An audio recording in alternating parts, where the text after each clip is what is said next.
Following the news of no indictment and the killing of Eric Garner, which came soon after the news on the case of Mike Brown, life goes on as usual here in Crown Heights.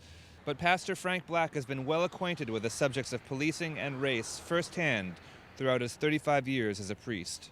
It seems like there was a prejudgment made before they ever came down that this is the only thing we're going to accept. And if it was up to popular opinion who was guilty and who wasn't guilty, we really wouldn't need a justice system now, would we? The issue is not black and white, to my mind. The Christian way of looking at it is compassion, understanding, and justice.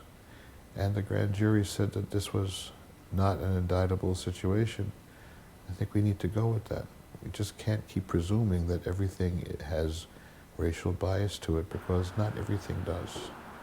Counting police officers among his closest friends, but also having had numerous racially charged encounters with police, Father Black believed there were right and wrong ways to act in those situations. When you feel like you're being accosted for an unjust reason, immediately you go to this confrontational thing.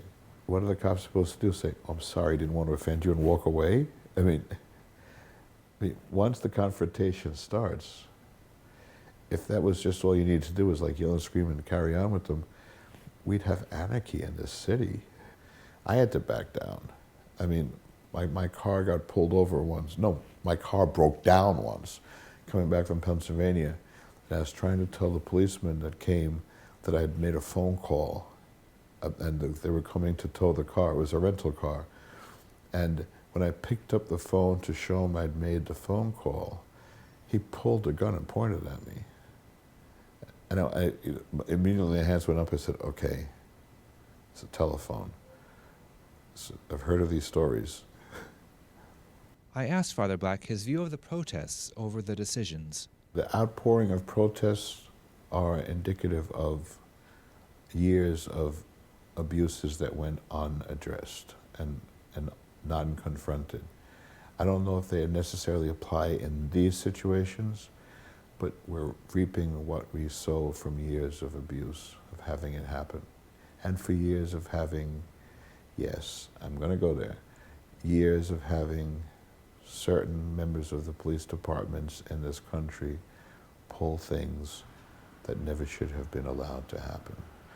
Christianly speaking, if there's such a term as Christianly speaking, but Christianly speaking, we need to learn from the mistakes and the offenses that others have done to us to try and avoid as much as possible repeating them in our own lives.